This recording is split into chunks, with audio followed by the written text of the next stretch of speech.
I'm in. Trace program is running. I have a reading on the carrier signal. Got a lock. There she is. I thought we could. Okay.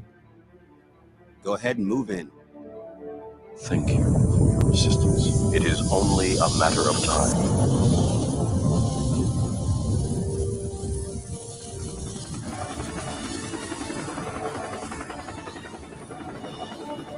At last, I have been waiting for this. I'm glad you're here.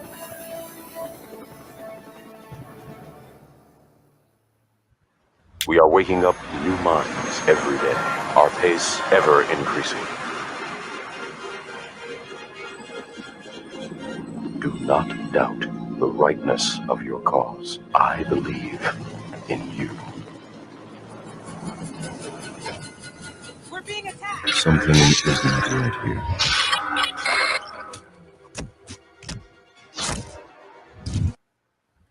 That's right. That's right. Welcome to the bottom of the rabbit hole.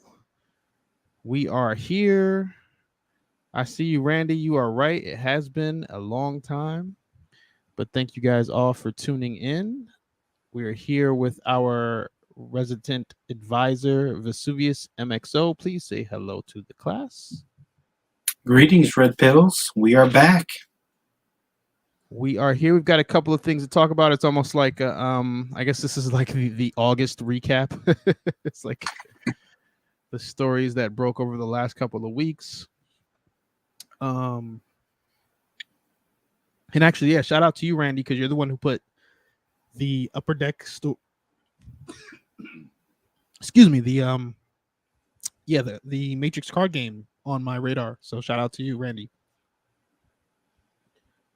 Ooh. See, I'm gonna see if I can pull that up here. I have one of the articles.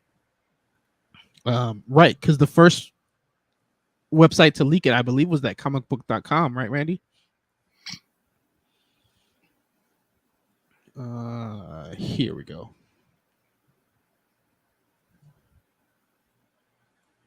Okay, got it up on the screen there. Oh, shout out. See you, Temet. All right, so it says, yeah, new Matrix game announced. Let me just oh right. See, I'm already going. I'm excited. I haven't even tweeted that we're here yet. So let me go ahead and jump to Twitter and let the Twitter Matrix know that we are live right now. Oh, I see that you hit Twitter, Vesuvius. Thank you for that. I did. I tagged you. Yeah, I got a little notifications, little notif there. Let's see here. All right, and make sure that you please like the stream on your way in. We want to signal boost and reach out and touch as many yellow-pilled Matrix fans as we can. So right, this article that I have on the screen here, this is the Upper Deck Matrix card game. Now, did it give us a release date? I don't recall seeing a release date. I don't think so, because I was actually at like a physical, like a real world comic book store. Yeah, they actually still exist in some places. Yeah, I was following up. I tried to order like a backup hardcover of the 20th anniversary edition Matrix. Oh comic. yeah. So yeah, do you know the story on that, actually, since we're on the subject of that? Because it seems like did that happen already, or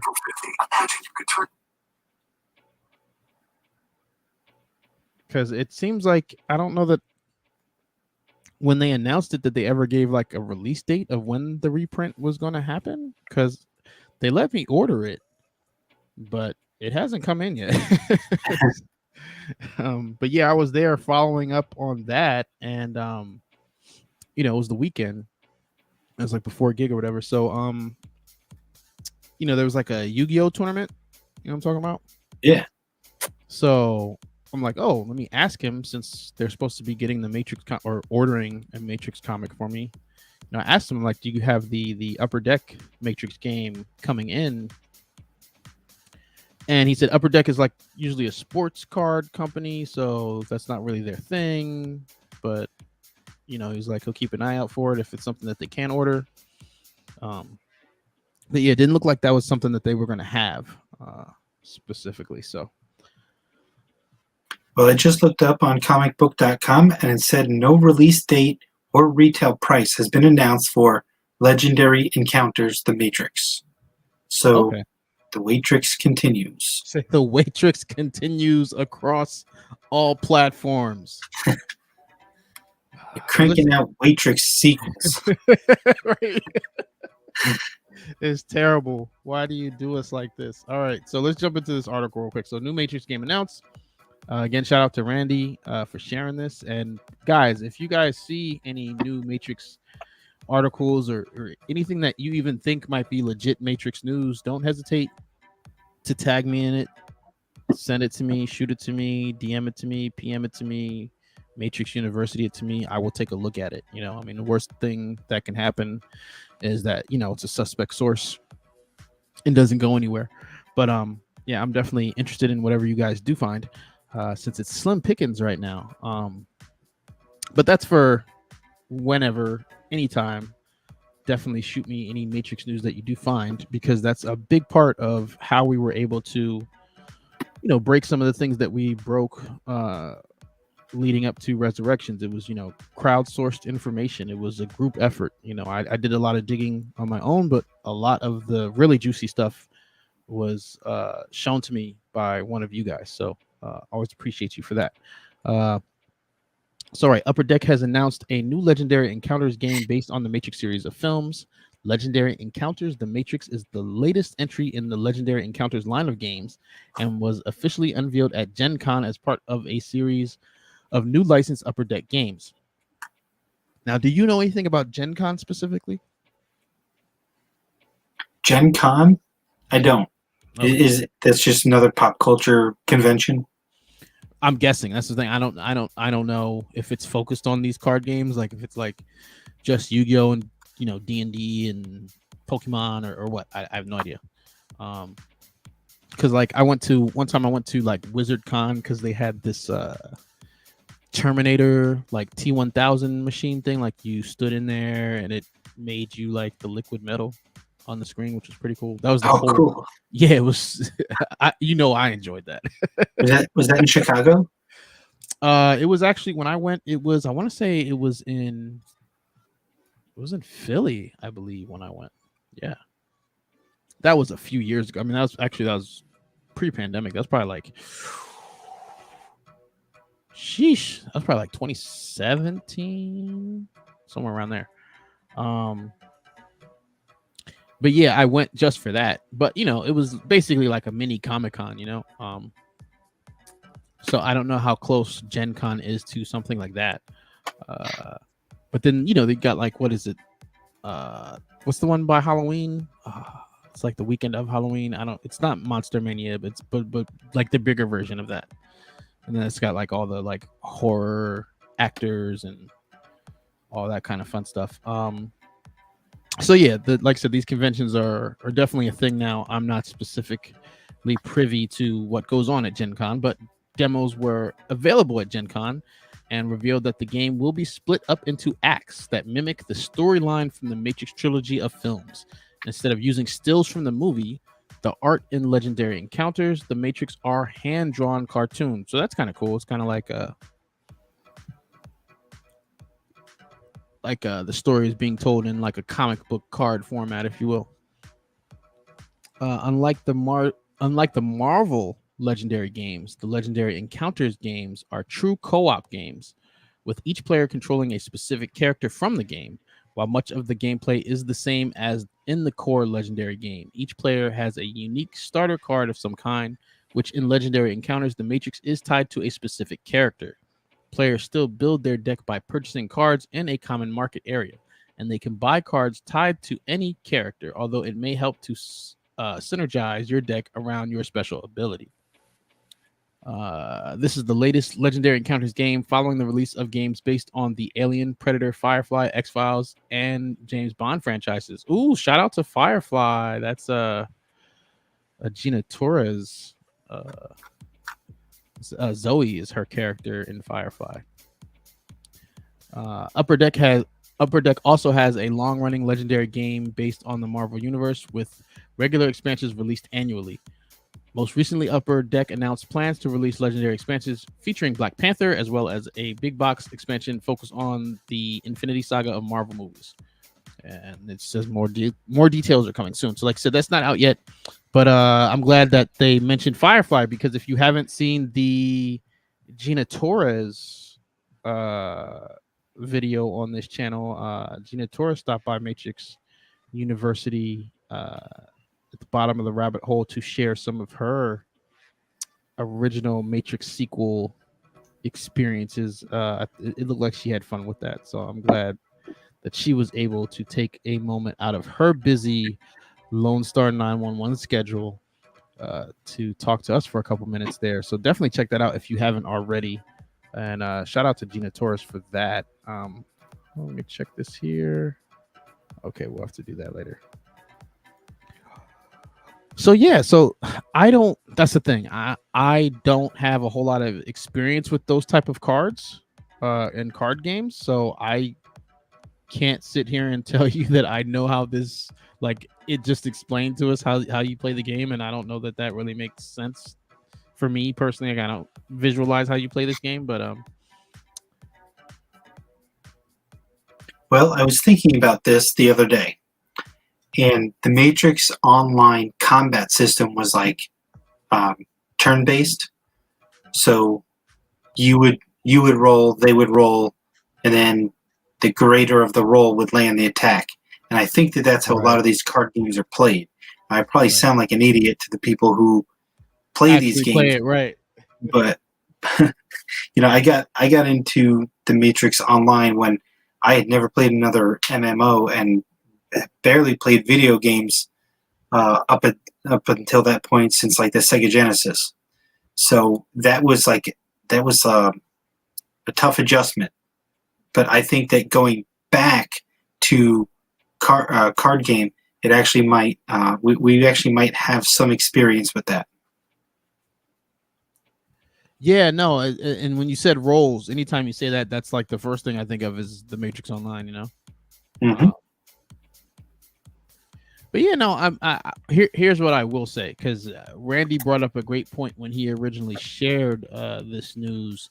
Even though I'm not into the format specifically, I am excited to see that they're trying to do something. Because it was looking real nervous there for a while, and to your point, it didn't give us a release date, so there's still some Matrix involved. But the fact that the IP hasn't been totally abandoned is at least like a glimmer, a little tiny shiny reflection of hope somewhere in there.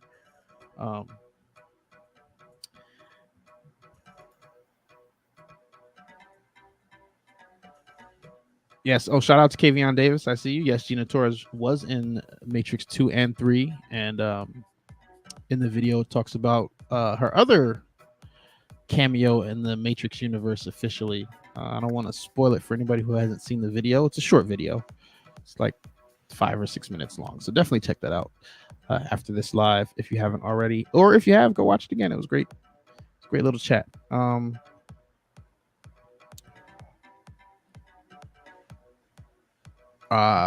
Midnight Cooking says the art is like a Scholastic book fair, how to draw Matrix characters vibe. But at the same time, I like that. I'm looking forward to seeing more of the cards. Yeah, I mean, I felt like, hold on, where's the this one? If this one has it, there you go. So that's like what the art looks like. Yeah, nothing wrong with that. We've all those comics had a different creative team and different artwork. This is just another different. Yeah, no, it definitely, like when I saw that cover, it definitely gave me heavy Matrix comic vibes. And we were talking about in the pre-show, you and I were talking about just how, whenever I see the comic references or the Matrix comics or this type of drawing style for Matrix characters, it makes sense in my mind because the Wachowskis were, discovered through the comic book world and their roots were in comic book world. And like they said, they had to draw the entire original Matrix film as a comic through storyboards with Steve Scroce and those guys. Why am I forgetting the other lead artist's name? Jeff Darrow. There you go. Thank you. Those guys all had roots in comics. So, the Matrix had a very strong comic book foundation. So that kind of stuff always fits the universe for me. So yeah, I like you said, they would use a lot of different artists for the different Matrix comic books. And that's one of the things I always liked about the Animatrix and the Matrix comics is that, they would allow other artists to explore and bring their creative best to the Matrix universe. I think that's one of the reasons why I'm still such a fan after all these years. Cause I think my love for the franchise got even deeper with that wave of installments, specifically the Animatrix and the comics. Matrix Online was a big part of that too. And even Paul Chadwick had roots in comic books. So there you go. It always comes back together.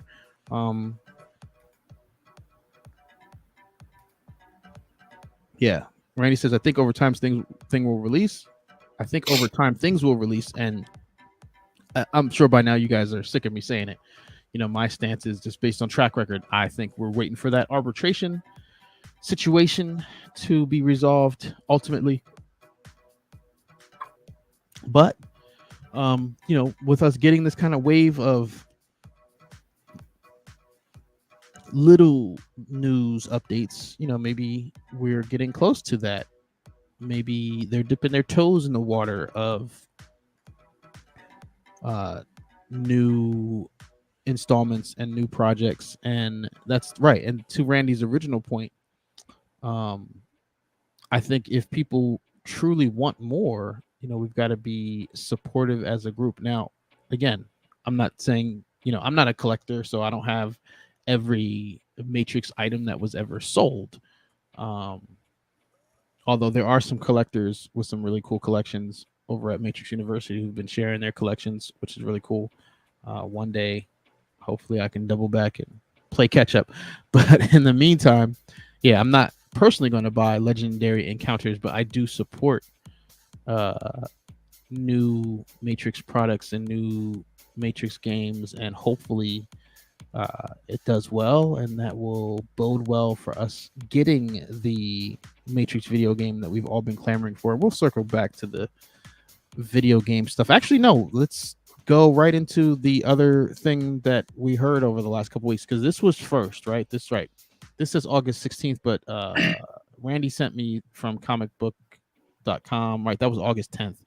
Okay, so that was 2 weeks ago. So last week, Scion shared with me, he was like, yeah, the internet's going crazy.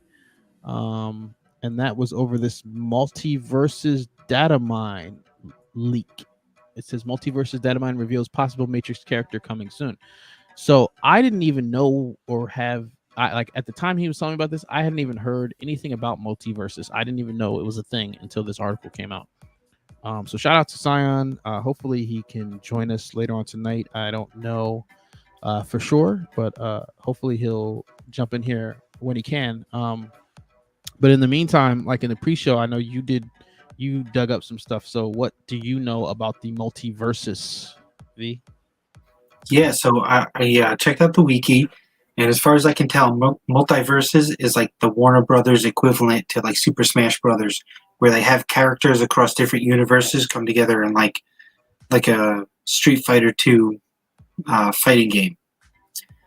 And it looks like we might get some Matrix characters or some Matrix content soon. So they looked into the new content, and they found some Matrix code and like another effect, like another Matrix effect. So they're thinking that that is going to lead to like Neo or Morpheus or Smith or Trinity maybe coming to this fighting game. And it looks like it's a pretty cool game. There's a PC version, Xbox, and PlayStation, and it's got like Batman, Black Adam, Superman, Wonder Woman, Shaggy from Scooby Doo. It's got LeBron James. It's got Rick and Morty. It's got Taz, Bugs Bunny, the Iron Giant. So it's got like a bunch of different, I guess, IPs all in one. Yeah, and it's a Warner game, so that's what I was going to say. Warner Brothers is clearly gearing up to start pushing some of their, exclusive IPs.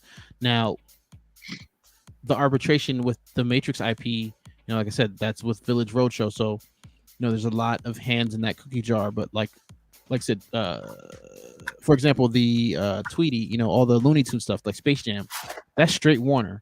So, they can do whatever they want with that stuff. And I do think we're going to see a wave of this kind of content. Now, what's interesting to me is, right, so when I first started talking about this in the suggestion box over at the Nifty Discord, I don't know if you were on their Discord like that yet, but I didn't know Multiversus was a thing, and I was saying, because I had found out that Mortal Kombat was Warner acquired it at some point, and I knew that in the most recent Mortal Kombat's, not only was it made with Unreal Engine 4, and then the latest one will be made with Unreal Engine 5, of course,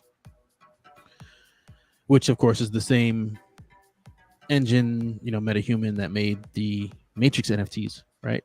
That's Unreal Engine 5. I thought that was a perfect cross promotion opportunity, Mortal Kombat, Matrix NFTs, because they were made with the same engine and under the same, umbrella or parent company. Like I said, I didn't know that Multiversus was a thing. So it's interesting because, Warner Brothers does have a game that it looks like might maybe have some Matrix to it. So, if there's going to be, obviously that there's a big jump in conclusion to then assume that the Matrix NFTs would have anything to do with the Multiversus. But, if it's out there, that might be easier than my idea of trying to have them in, a Mortal Kombat, the way like Terminator and other characters were in Mortal Kombat. And that's my thing. Like, there are non-Warner Brothers characters in Matrix. So, anywho, I digress. Right. And then that was the other thing that I wanted to point out.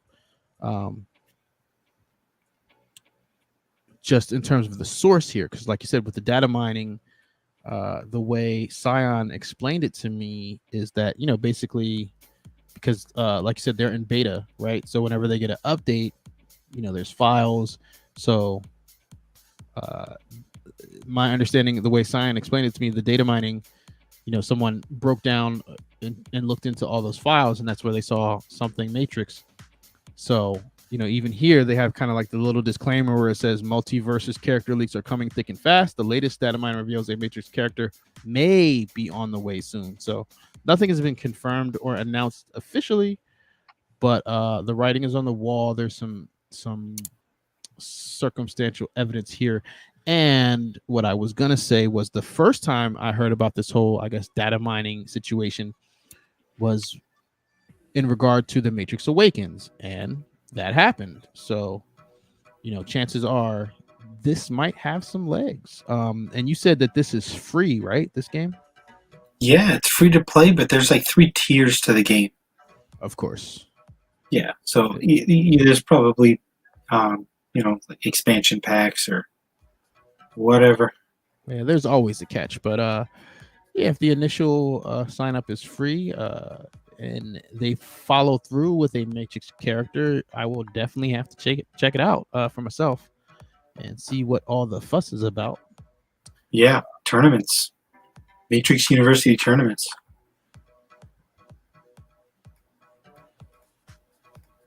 Shout out to Timit. He says a while back, a lot of people wanted Neo as a guest DLC character in Injustice 2. So yeah, man, the writing is on the wall for Warner to sneak the Matrix characters into other video game properties that they have control over. I mean, yes, we want a Matrix game. We really want the Matrix Awakens or something of that level. Are we ready to segue? Maybe, I don't know. Not exactly. Well, sure. So since we're talking about games, I mean, and I wouldn't call the Matrix NFT experience a game yet, even though there are like mini games in the Discord. But yeah, the word on the street is that after mission 5, we're waiting for mission 3, right? We're in between 2 and 3 right now. That's right.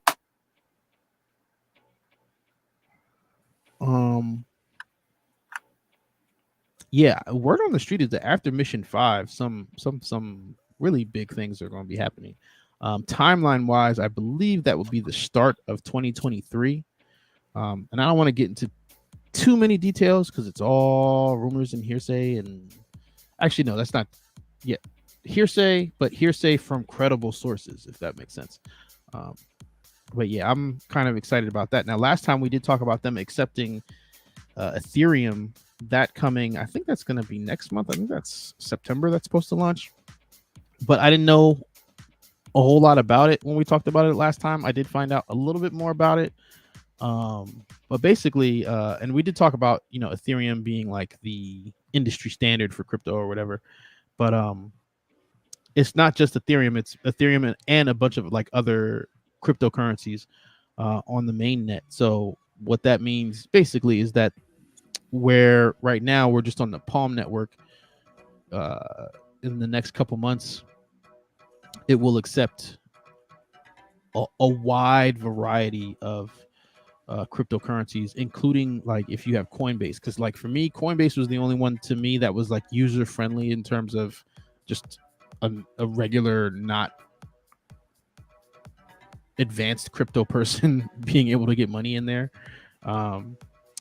So Coinbase should be accepted for the Matrix NFTs coming soon. Basically, is the shorter version of where I was going with that. So I'm excited for that because I think that will be necessary. I think it's something that needs to be done in order to mainstream that experience. And like I said, if the clues and information that I'm getting, the low key hints, if there's any legs to them, that's an important step towards that. And I think we'd start to see some fireworks after mission 5. But anywho, I digress. The main topic of tonight's broadcast is creating the Matrix.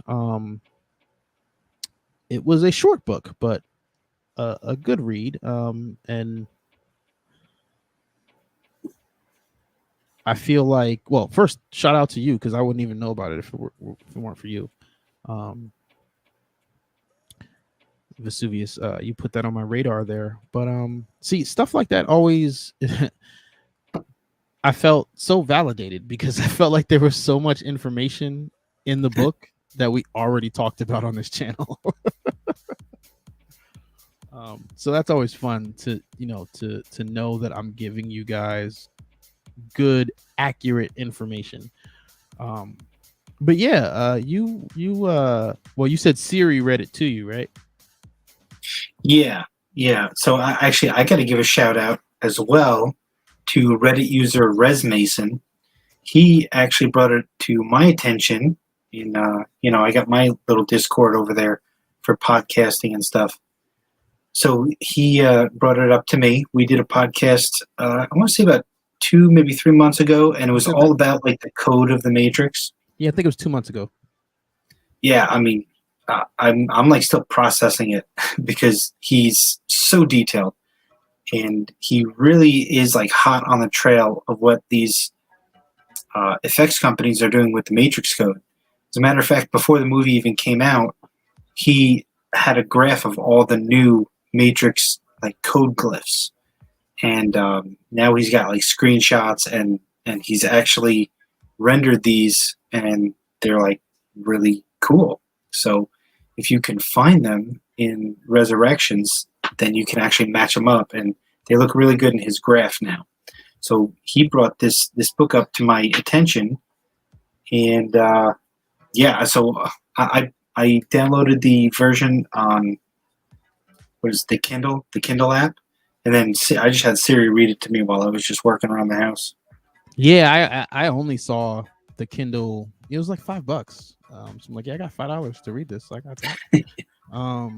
Yeah, I read it on Kindle on my phone as well, and it was like 88 pages. It was not like this massive book. But shout out to Gregory Lomax, Scion in the building. He said the sea meow. I believe that's his hovercraft. Got waylaid by sentinels on the way to broadcast depth, and we had to circle back to IO. Shout out to all you glitches who made it in on time. Yeah, no love lost. I played the Dreamer Morpheus in the beginning in your absence. But shout out to you for making that cool MXO edit, and for bringing to my attention the Multiversus data mine leak. It's looking like that might actually hold up. But yeah, we'll definitely, Scion will definitely join us here with his Matrix online hacking skills in the future. And he is also one of the moderators over at the Matrix University Discord. So if you haven't already, there's a link in the description. Make sure you join us over there, because all this stuff that we're talking about now, we've already shared over there. So if you're looking for like breaking Matrix news, the fastest way to get it through us is that Matrix University Discord, because it goes straight from my notification box to the Matrix University Discord. Yeah, I can't stand that autocorrect, Randy, man. I get so heated at my phone, because where I get annoyed is when it autocorrects something that I spelled right, but then it won't autocorrect something that is completely wrong, and I know that there's a right word for it.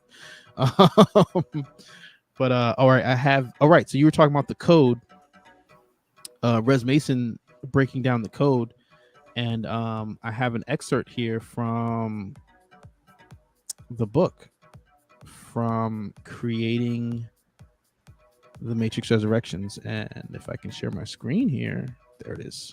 Let me move that. And it says the reason for the code set expansion was simple. In the 60 years that have passed since the events of the Matrix revolutions, the virtual environment that exists inside the machine-made Matrix has swelled from a mere megacity to an entire world.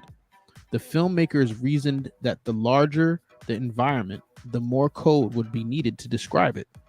They asked me to think about the code set and to propose ideas for updating it, said Andrew Glass.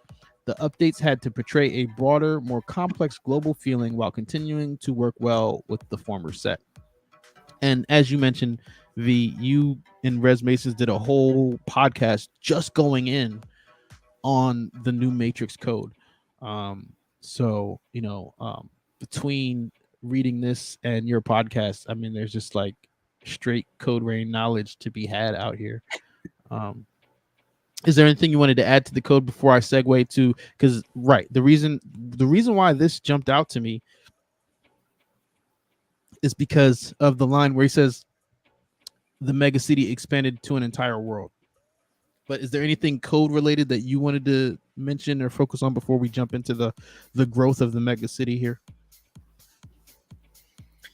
Well, I'll just add that the color of the code changed, and they had golden code in the Matrix Resurrections, as you know, and that was meant to reflect Trinity's presence in the Matrix.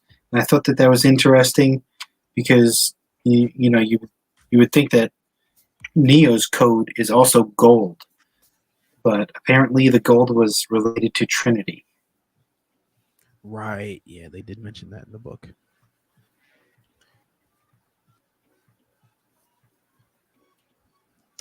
So thoughts on that?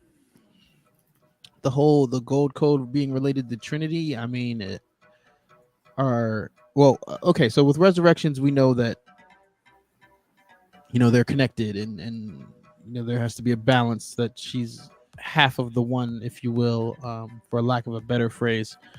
But the whole golden code thing, I don't know. Is it are we thinking that this is more of the love for Trinity specifically, or that Trinity is the link to the source? Like, what did you have any ideas or theories or thoughts on that? Because actually, when I read it, I was taken aback a little bit. Well, I think about all the conversations we've had about like what is the gold code. It's like I've summed it up as like that's the soul of the machine, or it's the collective consciousness of the machine.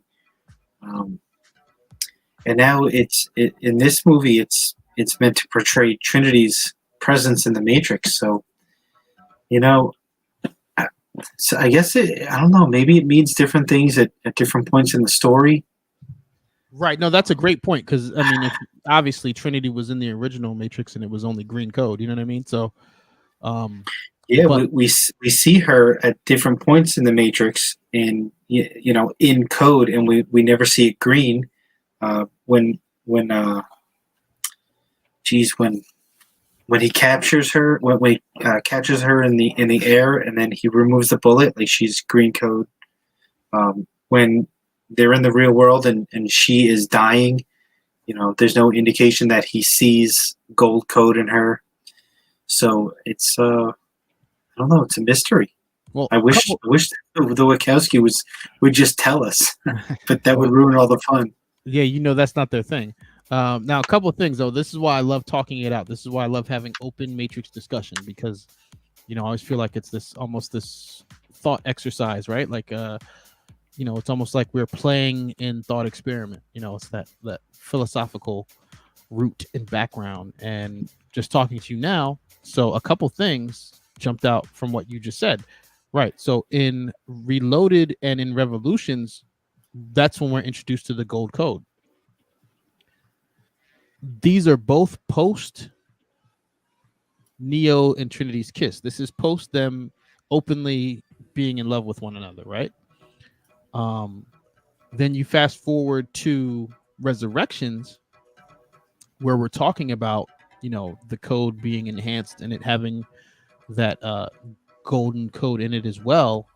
And in the Matrix Resurrections, that version of the Matrix was built off of them being in the Anomalium together. So the original pure green code, they you see where I'm going with this? It wasn't built on both Neo and Trinity. It was built on just the prophecy of the one cycle. But the new version, the Resurrection version, is built on using both of their power combined together. Yeah, I definitely consider that as it's like new information coming from Resurrections, and it's like we just I don't know, we gotta like process it. But it's I don't know, that there's always something else that that like the Matrix Online, she was everything was told to us, and in the movies it's not told to us, it's for us to interpret. And then I can go back to have that debate on whether the Matrix Online was canon, and if it's not, then there's things in the movies that make me question what exactly does the gold code mean. But if I consider the Matrix Online canon, then it's like, okay, now I have an explanation and I can share it, or I can understand it a little bit better. So it's almost like I'm toggling off these two different ideas in my head, or not two, but two different sources of information that I can process. So it's like I always have two interpretations or two conclusions I come to: the online considered and only the films considered. So, okay, we got a couple of really good questions in here. But real quick, you just mentioned Matrix Online being canon, and I wanted to remind everybody to again, like the stream, share your favorite videos on other platforms, Facebook, Twitter, Reddit, wherever, because when we hit that 6K, we unlock simulation theory, and once simulation theory is unlocked, the whole world will see why the Matrix Online is still canon and will remain canon, and we're going to keep pushing that. Right. So let me go before I forget. Randy said, I know Fortnite has some Matrix things if there's Matrix emotes and Sentinel gliders. Yeah, I posted the Sentinel glider right before Resurrections came out. Vesuvius and I were talking about this in the pre-show here as we were getting ready for you guys tonight. It looks like that was like a cross promotion with Warner. I highly doubt that Fortnite brings in characters without clearing the IP and clearing the rights, because there was wasn't there like Mandalorian in there or something, like Star Wars in there, so you can't play with Disney like that.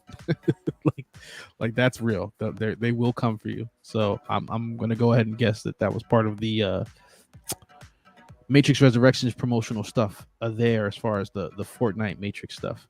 All right, I didn't read this. Andre Sante said, got a cool movie recommendation out of the Discord. He's talking about the Matrix University Discord. Good place to be. No, it's good to have you there. Those of you guys, if you're there, like, I don't even have to say it. You are appreciated. You guys are appreciated here too. But we're taking that appreciation and gratitude to like a whole nother level on Matrix University Discord. Temet says, Seraph does have yellow code. Do you think it's the love he has for the Oracle? So my original interpretation of the yellow code, when we see it through Seraph, or rather when Neo is first introduced to Seraph, my original interpretation of that is that the Oracle describes Neo touching the source, right? So I always saw the yellow code as source code. So my interpretation for Seraph specifically was that he too was written from source code, because he's so old, because he's from like literally the first version of the Matrix. So that's my thought process on that. And right, we haven't seen him in Resurrections, but he was in the Matrix Online.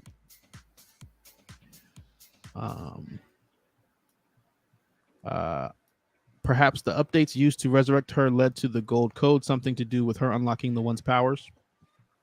Doesn't explain why Neo isn't gold too, but I guess that's a start. Well, I mean, we don't really see either one of them in code in Resurrections, I don't think, right? I don't think that we do. Because the one shot, right, that's Neo walking on the code in the modal. See, I don't think we see them in code in Resurrection, so maybe they are both code, both pure gold code now. The source code, I don't know. We gotta check that out. Oh, Jay Scotty, I see you. Good night. I guess you have to check that playback in the morning. Duo, you made it. What up, though?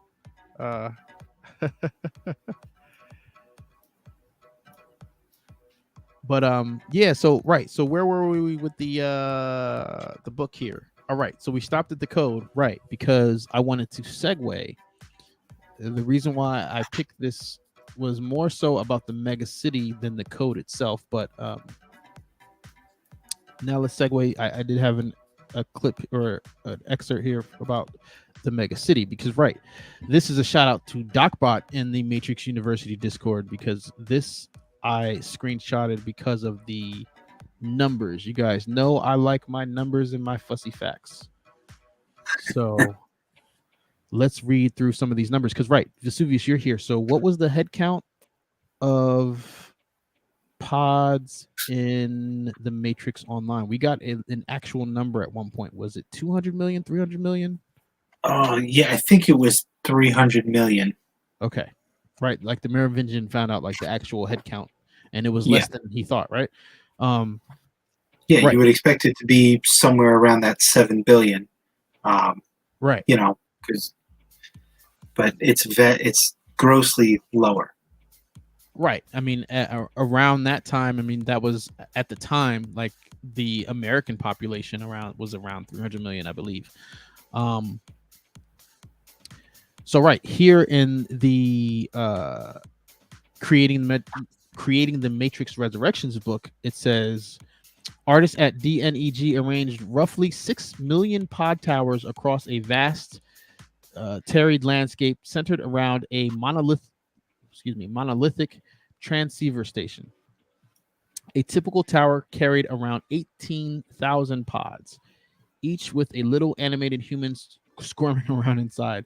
So, right. So we went from a population of 300 million to 6 million times 18,000.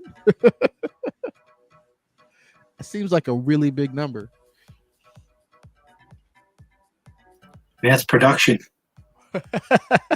Yeah, the analyst wasn't kidding. I could see why he got a promotion if that was the case. He's not going anywhere. Like I don't even know what kind of number is that. Like what's 6 billion times 18,000?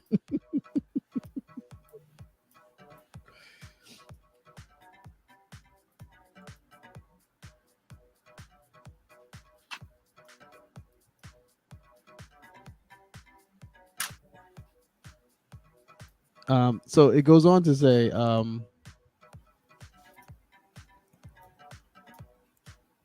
right. Well, the main thing in here was the numbers. Right. But I did have one more clip from the book here. Oh, right. It says the dojo sequence was realized using Unreal Engine 4. Since production on the Matrix Resurrections, Epic Games has released the next iteration of its software, Unreal Engine 5, which we talked about with the Mortal Kombat thing. With new tools accelerating the convergence of game engine technology with visual effects production, some of the artist tools in Unreal are incredible, remarked Nixon. It has an amazing blueprint where you can trigger events that do almost anything. Whereas in Houdini, which is a software, you have a linear scale where you do something here, then there, then render it. Now the epic and side effects are so well linked, I think we're going to see a merging of these two ideas. So in the last live, I played the one clip of the John Gaeta interview, but since then, after the live, I posted. It's not the entire John Gaeta interview. It's edited. It was shortened. I tried to stick to the meat and potatoes of him talking about Matrix related stuff. In that video is a link to the entire interview, but the one on my channel has all the stuff you need as far as the Matrix goes. But right in that interview, he said, Unreal Engine, them making these assets available to creators. I don't think people understand what they did. I didn't understand what they did until I heard him talking about it. But it's almost like, what's a good example? It's almost like, so for those of you who are old enough to remember when DJs had vinyl, okay? And then from vinyl, it went to CDs. And from CDs, it went to MP3s, right? So with MP3s, a lot of DJs then got computers. Okay, so that's the big step. Before that, you had to have CDs, and before that, you had to have vinyl. So in order to DJ a party with vinyl, you had to buy records, you had to buy turntables, you had to buy needles for the turntables, right? It was like an investment to be even a bedroom DJ. Okay, CDs made the investment cheaper, but CD turntables in the beginning were very expensive. Again, an investment. But then when they go to MP3s, well, by then most people had a computer already, and suddenly there was this explosion. Suddenly everybody's a DJ. What they did by making these assets so accessible in Unreal Engine, there's going to come a point, and we're not there yet, but there's going to come a point where, being able to create in a 3D environment is just as accessible as being a bedroom DJ. You see where I'm going with this? Mhm. Yeah. So I got real excited when I put that together. Again, I don't know how long it's going to take to get to that level of user friendliness, but we're already approaching it. And I'm getting ahead here. One of the main reasons why this clip stood out to me is because I didn't realize how much Unreal Engine was used to make the Matrix Resurrections visually. So that really explains why Gata was so involved with the Matrix Awakens demo, and why so many people thought that the Matrix NFTs were going to automatically be part of an Unreal Engine video game, because of the Epic Games Matrix Awakens demo and them being so involved in the Matrix Resurrections itself. I really, really hope that the door isn't closed on all of that fitting into place, because it all fits so nicely into place. But like I said, in that John Gator interview, which is on this channel, so if you're interested in any of this kind of stuff, you should definitely give it a listen. It made a believer out of me, like, because before I heard that, man, it was looking bad out here. Like, Warner Brothers is canceling things left and right. Like, it's like, yeah, we're not getting anything. But then when I heard him talking about it, like I said, and I don't have a timeline for you, but I could see or at least I felt like I could see the vision that he was painting, and I really believe in it, man. Like I said, he made a believer out of me. I went from being like kind of on the fence about all this Web3 to like really being behind it. Now, I get it. Web3 and the multiverse stuff isn't specifically tied together, but they're going to be tied together when it rolls out. Trust me on that. But yeah, in the just focusing on the multiverse stuff and the environments that the Matrix Awakens kind of shows you, the mega city, and how interactive the detail is, the NPCs, and as the Oracle would point out, the birds, there's a program written for that, right? But that's the thing, as a creator, as a content creator, as the spot that I'm in, right? Well, yeah, now I don't have to sit there and program that bird. I can just focus on telling the story, because that's what I'm good at. That's what I want to do, right? So yeah, I'm excited. I honestly, and again, 3 years, 5 years, 6 years, 10 years, I don't know. You got to think that for the Matrix Awakens demo, they used the digital Neo that they wrote, for the CGI back for Reloaded and Revolution. So, that was almost 20 years, right? To get to yeah. you know what I'm saying? To get to that point, to this point. But that's what I'm saying. That's why I really respected that Gata interview, because he's one of the only people who was ground zero and is still accelerating that industry to date. And like I said, them kind of putting it out there to regular folk, I think is going to change cinema in the future. Honestly, I think it's really just the same way.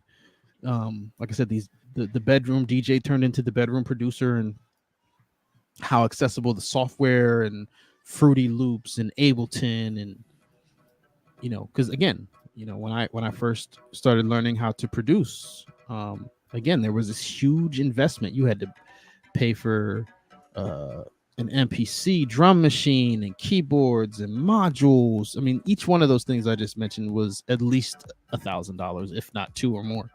And then, studio time and engineers to mix and master. And now all that stuff you can do in your house. And again, that really impacted the music industry. I think this is going to have a similar impact on Hollywood in the film industry, and I'm excited for it. I think it will allow folks to do their independent thing and tell the stories that they want to tell. So yeah, man, like I said, I am very hopeful for that future. If you haven't heard the Gata interview, you can check that out on the channel. All right, and since then, between the last live stream and this one, YouTube changed their rules. So I added the merch shelf to this YouTube channel. So now instead of having to like go into the description and click the Teespring link, there's little previews of the well, I think you can only put 4 up there, but you can click the t-shirt and it brings you right to the Teespring shop. And let me find it. Of course, it's here somewhere. But yeah, back to shouting out the Matrix University Discord.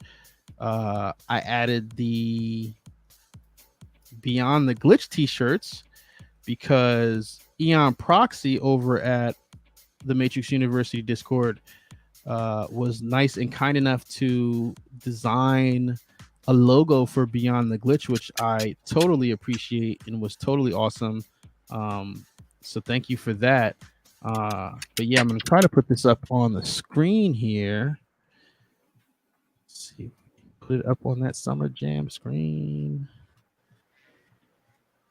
Where are we? Okay, here we go. All right, so these are the Beyond the Glitch t-shirts. So if you click on the merch shelf in the videos on this channel, you should be able to. I don't know if this is a preview, but if you click on one of the other ones, it'll take you to the overall store.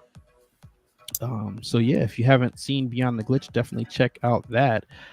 Now, Simulation Theory isn't specifically a sequel to Beyond the Glitch, but it does happen later in the timeline. There's a tiny reference. I don't want to spoil it. Temet asks, oh wait, real quick. Duo said LimeWire exploded my computer. Yeah, I've seen that. Yeah, that's facts. Yeah, now it's funny that you say that because I did want to mention LimeWire when I used the DJ analogy just because that's what I know. But I wanted to bring like I guess the download age into it, but it was hard for me to try to navigate the parallel. But yeah, that Napster, LimeWire, Audio Galaxy, Wave, that kind of like opened the floodgates for digital downloads, right? So in that way, I believe that if what Gata sees comes to fruition, that will open the floodgates for, like I said, regular folk getting all cinematic and making movies and whatnot. Yeah, I'm excited, and I'm going to be spending the next few years preparing for that. Temet says, thoughts on the character Johnny Mnemonic? In a crossover universe where movie theories are canon, I would say that Johnny Mnemonic is an earlier version of the one, but crossing IPs like that is difficult in film. It'd make a great comic book though.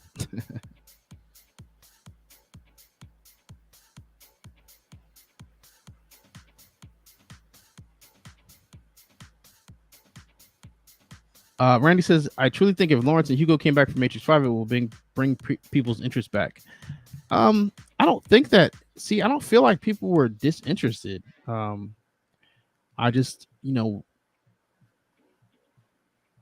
think people had their own individual expectations, and when your individual expectation isn't met, there is a feeling of disappointment, and I think that happened a lot for a lot of people. Oh right, Duo has the math on. So that is the resurrections population head count. So that's a lot of folks. What's that? 1 trillion? 108 Sure. trillion? More zeros than I will ever have in my bank account. That's what that is. I got a lot, but they're at the end. I'm sorry, the beginning. They're on the left. Yes, we do still have the Resurrections Code sneakers. I didn't post that in Matrix University Discord. I think it's in there somewhere. If not, I will add it after this live. But they should the link will be in every regular video, like every video with a yellow thumbnail. There will be a link to the Resurrection Code sneakers. In your About tab. Big math. I like that. Okay, so I think I hit all my notes. We just hit the hour mark. I do want to remind everybody to please like the stream. And right, that's what I was going to say. Double check, please double check and make sure you are still subscribed. For whatever reason, well, no, I talked about this in the last live, I think. YouTube's explanation of whatever's going on is that they're trying to clear spam accounts and like police follow for follow, because that needs to be policed, whatever. But people get unsubscribed, like, and it's happened to me on other channels, like channels that I follow, like because of the way YouTube works, because I watched that person's videos, it'll still suggest to me when they have a new video, but it unsubscribed me. So you know what I'm saying? Like if I was notification gang, I wouldn't get a notification for it anymore. Or, you know, if I go to the, I think it's the subscription tab, then, you know, it wouldn't be listed there anymore. So just please double check to make sure you haven't been unsubscribed beyond, you know, or unbeknownst to you, because that's a thing.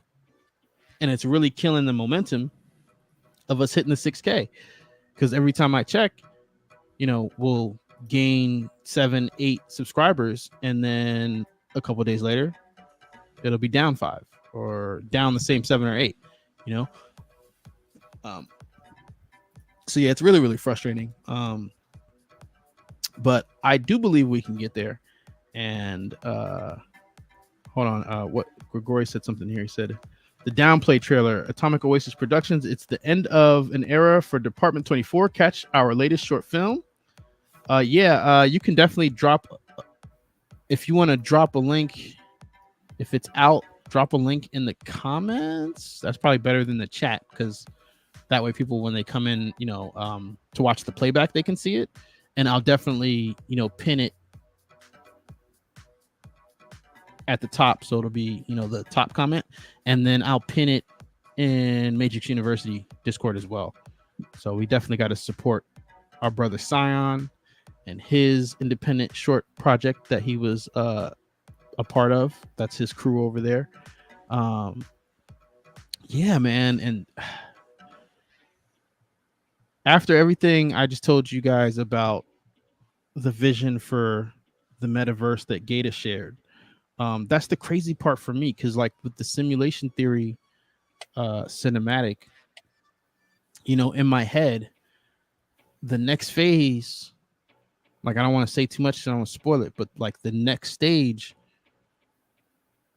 I wanted to try to highlight the Matrix Online as almost this beta version of these metaverses that everybody's talking about. I mean, that's like, the more I look at what Gata has done, where Gata sees this going, and the experiences that we had in the Matrix Online, I feel strongly about that. Like I really feel like the Matrix Online was ahead of its time, and that a lot of the experience that people are going to get out of these future metaverses are experiences that we already had in the Matrix Online. And that's why so many of us still love it, you know, still hang out in the emulator and the emulator Discord, and just can't let it go. And that's how I know when it hits the way it's supposed to hit, like there's no turning back. I'm talking, you know, real life Ready Player One status. So yeah, that's my, I guess, summary on the multiverses. Well, not multiversus, but multiverses. But right, Multiversus is the Warner Brothers game that may be getting a Matrix character soon, so they aren't to be mixed up. But for the multiverses, or excuse me, metaverses, that's where I think we're going to see a lot of innovation, and I really hope that the Matrix franchise is serious about leading that charge, because what better franchise to introduce us to a completely submersive digital experience? I mean, you can't write it any better than that. I mean, that is literally art imitating life and vice versa.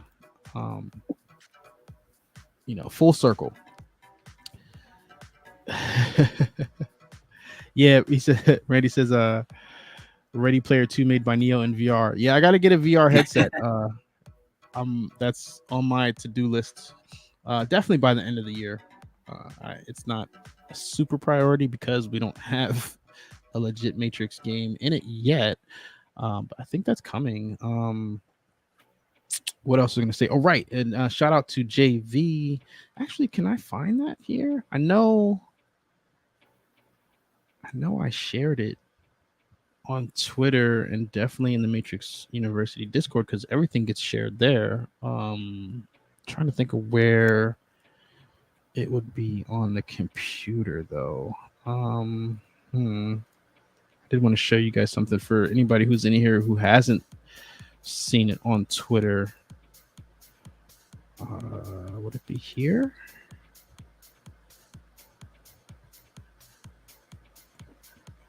Well, as you guys know, the 3D art, the scene in Beyond the Glitch and the animator for Simulation Theory is Comical Realm. We've done some collaborations before, so it's always a great pleasure to work with him. And he came back for Simulation Theory, but in the Matrix University Discord, another 3D artist from the Matrix NFTs Discord, he did a quick found it. He made a quick animated GIF. And what was cool about this, let me show you guys if I put it on the screen here.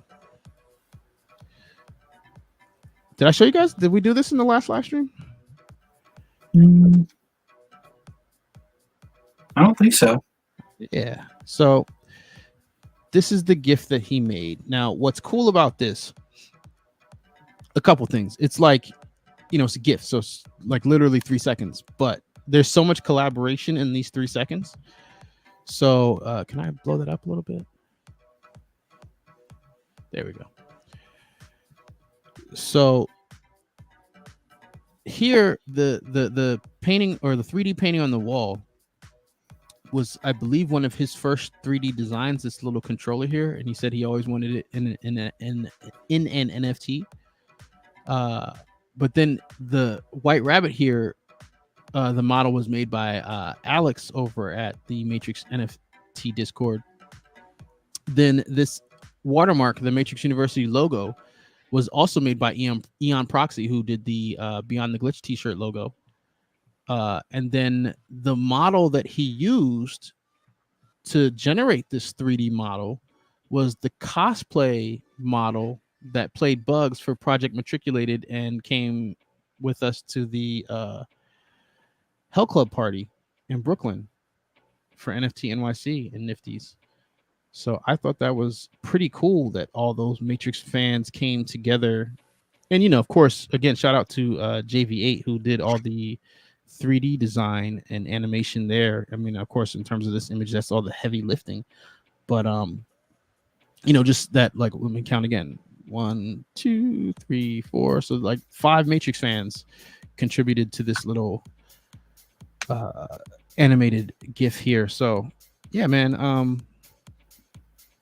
This is just a sample. I mean, this is just the beginning. Again, you don't have to be a 3D artist to join us on Matrix University Discord. The only thing that's required is that you're a fan of the Matrix universe. And I'm looking forward to see what we can do together and what other collaborations come out of this.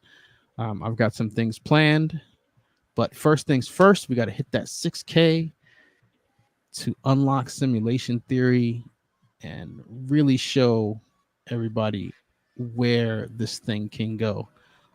Yeah, so Vesuvius, like I said, he has the podcast where Res Mason and Vesuvius are breaking down the new Matrix code, the Resurrections code.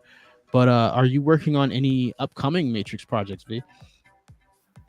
I'm not actively working on anything at the moment, but I am posting some more Matrix Online stuff on the Instagram at Vesuvius MXO and a little bit on TikTok. Same username. Oh, sweet. Okay, okay, that's what's up. I know Randy's been pushing his TikTok as well. So you guys can go ahead and feel free to drop any links in the comment section. I'll definitely approve it so people can see that. Right, and that's why I was mentioning the VR headset earlier too. If you already have a VR headset and you want to help JV beta test what he's working on, definitely join us in the Matrix Universe Discord, because I don't have one, and I know he was looking for people to try some things out and help him test a lot of the different models he's building. I know he shared a model in there recently, so he's very talented at what he does. And yeah, man, I'm just very appreciative to be able to work with so many talented Matrix fans, including yourself, V. You definitely put in a lot of hard work on Beyond the Glitch and Simulation Theory as well. So thank you for sacrificing your time on these little Matrix babies we're having. Well, love doing it, and like I said, when I worked on Simulation Theory, I was super impressed. Very happy to be a part of it in a small way, and can't wait because it's really, really, really good. Yeah, I'm not. I mean, like I said, I don't want to spoil it, but like, I'm excited about it. Like, I'm still excited about it. That's the. I guess that's kind of part of it too. Like, I'm like, it's been rough for me because I'm like, oh, we gotta hit 6K so we can share it. But for me, like, just I guess on a individual level or a personal level,